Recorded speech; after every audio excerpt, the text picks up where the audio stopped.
I remember when I came home from the first time from college and I had a lot of new life experience. I was on my own for the first time and I was coming back. It felt like I had all this knowledge and I was super excited about working full time, going to school full time. I was doing exactly what I wanted to be doing at the time, so I thought.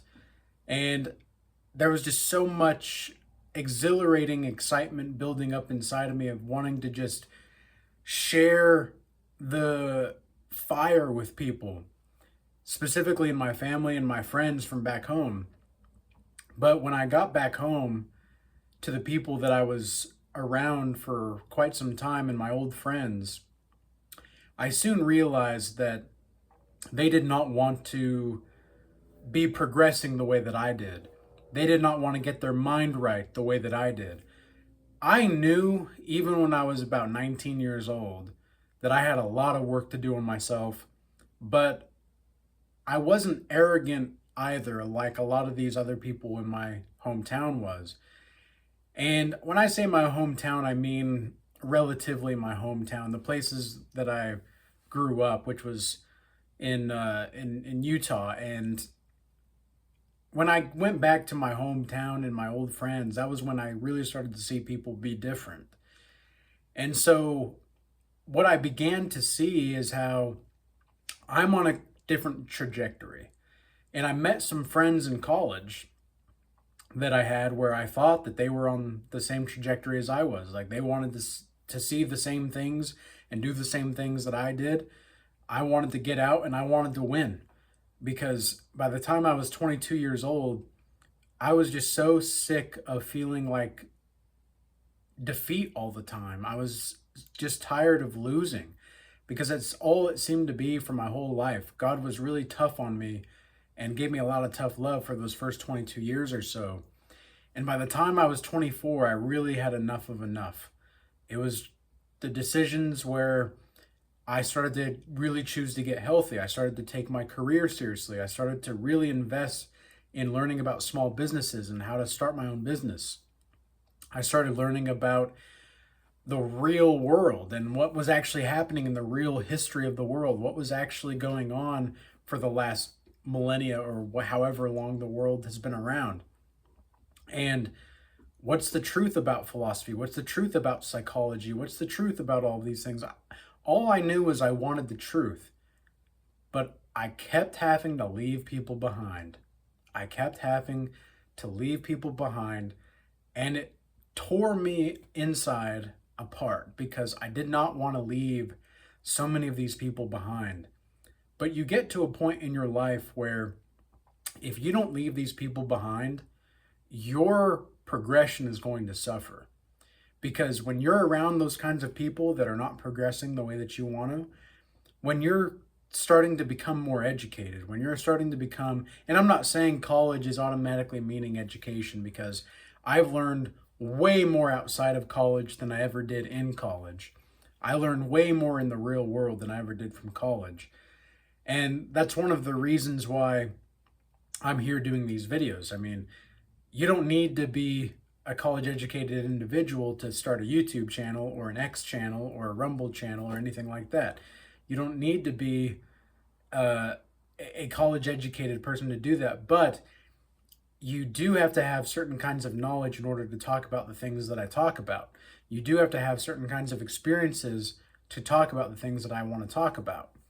And that's why I'm doing this, is because I know for a fact that there are other people in the world that may be talking about similar things than me, but because of who I am and what I'm about, I may not have the greatest image of anything in regard to like the videography or the style of videos that I do or anything like that just yet, because I'm a minimalist and I don't necessarily believe that I need to be doing that kind of stuff because this is working and anybody can do this kind of thing. Anybody can do this, but not everybody can do and talk about the things that I'm talking about.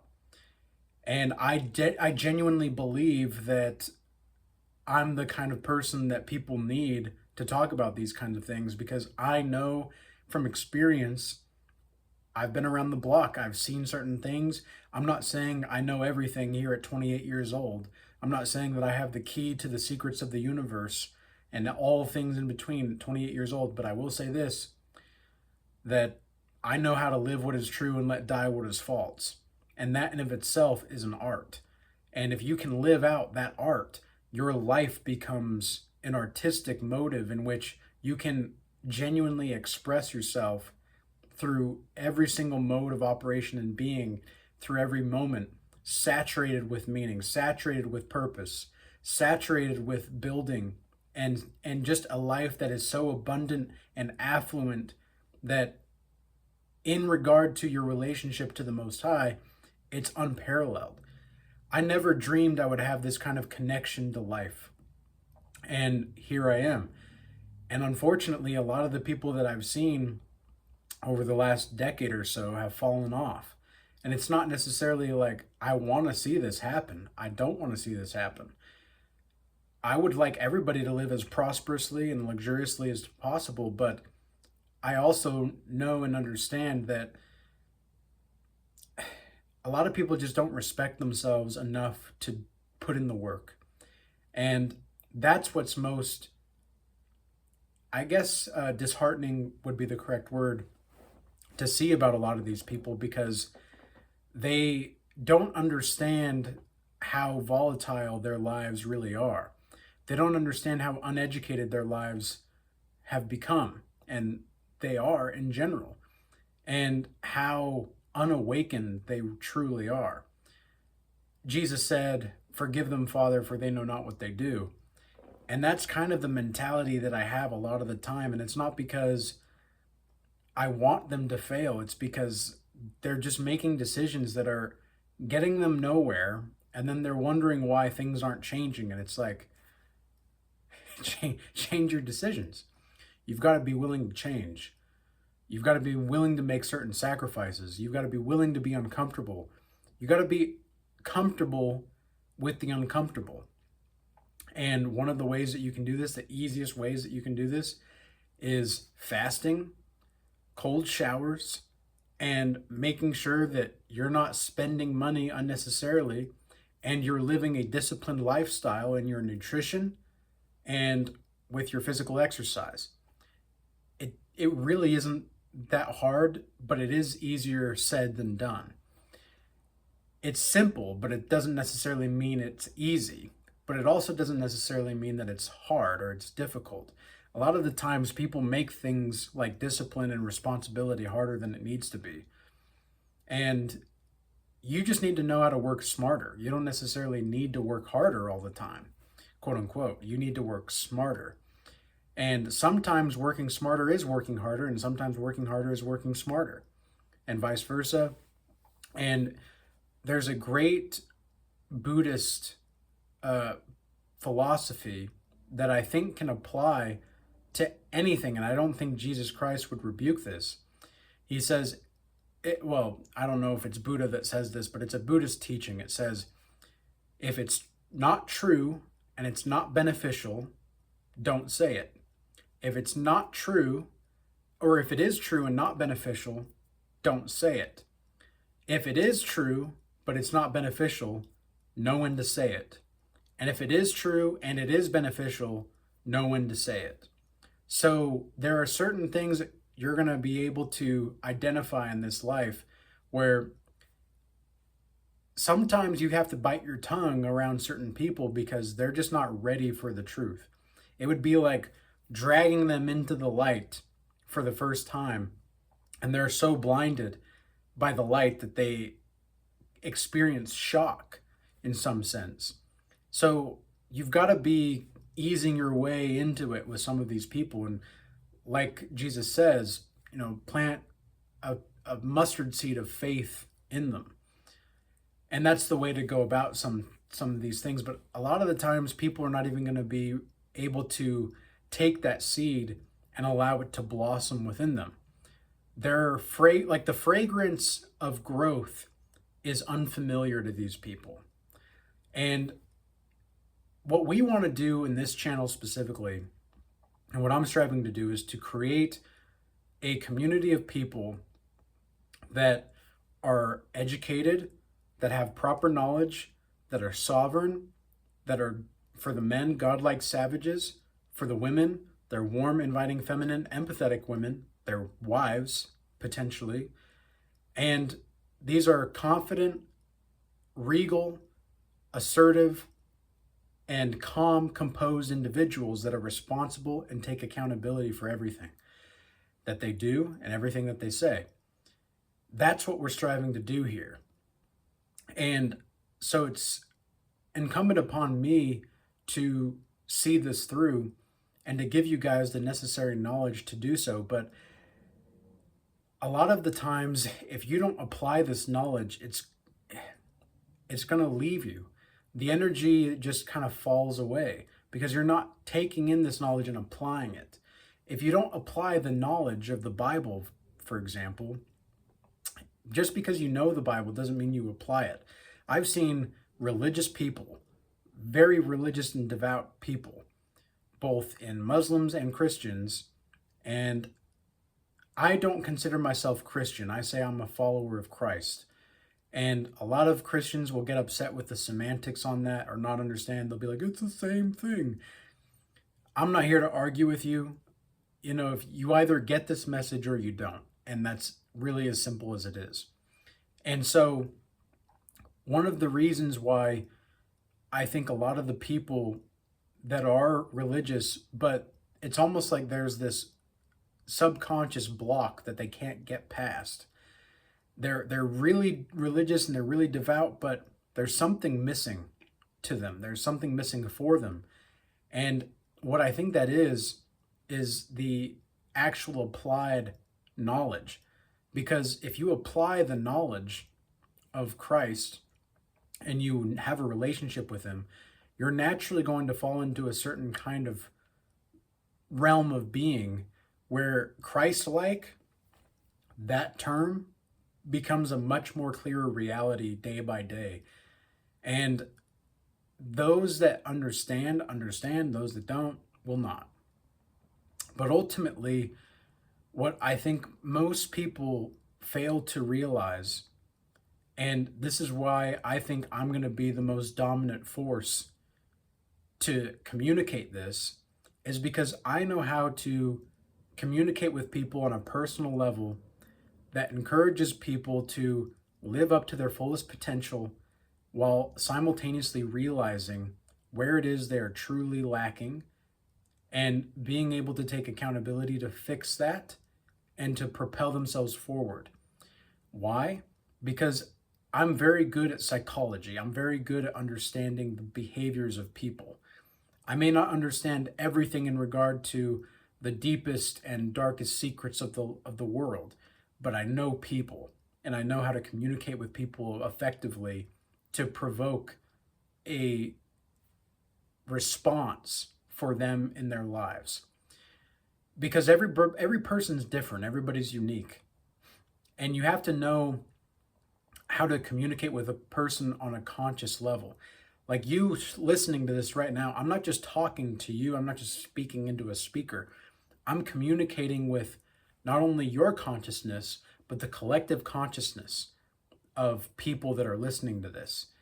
And hopefully giving people the spiritual tools to create that sovereignty in their own life. So what I've also noticed a lot of the times when I've had to come back to these people in my hometown or my family and all that, I noticed that just the way that you talk can be triggering to some of these people, because now you're speaking in a little bit more of an assertive tone. You're a bit more confident in what you're saying, and you're willing to have your ideas and yourself really challenged as well. And you're not trying to debate anybody, but when they start a debate, you're willing to stand your ground, and you're able to stand your ground in a respectful manner. And you're not trying to use all of these slangs or all of these whatever. Like, I know in Utah, a lot of the times people will say gonna, or I'm gonna do that, or I ought to do that, or Like the kind of language that people speak here, they're shortening a lot of the words to make them seem like they're going to be able to just speak a little bit more freely, I suppose, or like mountain instead of saying mountain, they say mountain. Like that's just a Utah thing, at least in my experience. But I know a lot of my friends growing up too. They would, you know, they would say certain things like, "Oh, you feel me? You feel me?" Like every single sentence, man. Like every single sentence. Like, yes, I feel you. Now let's talk about something legitimate. Like, I get it. And I'm not trying to dog on anybody that maybe says this kind of stuff, but just pay attention to these little nuances and these little niches in your conversations with people. Notice how there are certain things that come up. Uh, there, a lot of the times with white people specifically, they're almost sometimes either so trashy. Like I've met some trailer park people that are white that are very trashy. And I don't like bringing race into it necessarily, but because it is what it is, my ideal version of the world would be to live in spirit and truth. But so many times people get caught up in the flesh that they miss the whole point.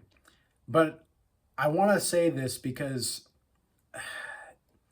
it's just something that I've noticed. And it's almost like if you are not, this is something else that I really don't like about our culture. If you are not of a particular race, you can't make judgments about other races. It's like, no, no, no, no. Like, I'm just noticing people's behaviors. Okay. So try to just remove the stigma of race for a minute and just listen to what I have to say. Okay.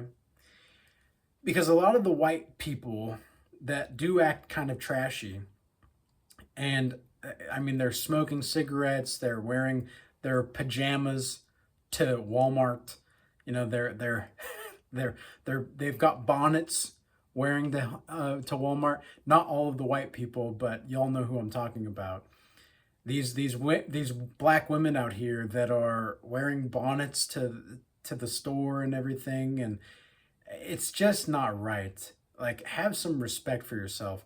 The only reason that I wear hoodies, for example, when I'm out and about during the cooler months is because, well, number one, it's actually my brand. Okay. Otherwise, I wear a pretty decent jacket. I wear boots that are steel toe, or I have some dress boots that I wear as well. And if I wear jeans, I'm going to wear some nicer jeans. I'm going to roll up the bottoms of the jeans, okay, to make it look a little bit more classy and sophisticated. If I have a dress shirt on when I go out, I'm going to make sure I roll up the sleeves a little bit if I'm not wearing a jacket over that. But otherwise, when I'm at my house, I'll wear simple t-shirts, or if I'm at the gym, I'll wear simple t-shirts or tank tops. And when you're going to the gym, you still got to have that kind of style. But I see so many people just acting like they don't respect themselves. It's insane. I really just don't understand a lot of this. And a lot of people, I've heard the term even growing up because I grew up not necessarily around gangs necessarily, because even in Utah, there were some gang activity, but it wasn't as heavy as it would be probably like on the East or the West Coast, anywhere near that, as a matter of fact. But I did see shootings and such, and I did hear about shootings. And I remember the certain gangs in the territory that we were in, the city, they would talk about how they're educated thugs and they're walking around with their boxers hanging out and their pants around their knees. And it's just, I mean, and then they grow up this way. It's one thing to be that old in your teenage years and to do that, but to grow up into your 30s or your 20s, your late 20s and still doing that kind of stuff, have some respect for yourself. Okay? Like, dress shirts are not even that expensive. Okay? People spend more on their bling than they do with like a dress shirt. It's crazy. Like, I just don't understand. I would love to see a more sophisticated civilization. I would love to see less whoring around from women. I would love to see more dresses from women. Forget the pantsuits. I don't really care for those. I'm not saying those are like a no-go, because those are definitely better for women than other stuff, but try a dress. Like, try a dress. Men, we've got to be dressing a little bit more neat, okay? Leave these bums behind. I don't like saying that. I don't like it. But if you're making certain progressions and they're not, and they're wanting to stay where they were 20 years ago because their prime was in their high school years, I haven't even reached my prime yet. And some of these people that I've seen have already came and went. So take a look at yourself. Take a look at what you want to be and who you want to be, and start emulating that. Okay? Start actually caring. It's okay to care about like your appearance, because your appearance is really respect for the other people. That's what it is. Okay? So set an example, be a good example, be a solid example, and let's move forward. Let's leave the buffoonery and the nincompoopness behind. Please. So with all that being said, I hope this message was useful and insightful. If you do want to join the Regal Change Academy, this is going to be the place where we literally have MMA fighters. We have people that are working in the top medical fields in the universities in the country. We've got people that are entrepreneurs. We've got people that are highly educated in their realm of interest and their realm of understandings. We have so many different kinds of people in the group where we're just gaining more momentum by the week, and we're gaining a solid foundation of godly people that are adhering to the law, statutes, and commandments, and it's really beautiful to see. So if you want to be in a community like this, where we have warm, inviting, feminine, empathetic women, where we have godlike, savage men, check out the Regal Change Academy, and the paid community is in the link in the description box below. And then we also have the free Discord as well. And the paid community is where that stuff that I just mentioned is all at. We're still growing the free Discord community because that's a little bit newer. But that option is still available for you guys. And I do want to thank everybody for moving over from the YouTube channel over to X and Rumble recently, as well as all of the Instagram messages. I appreciate your support. And peace be with you all. Till next time.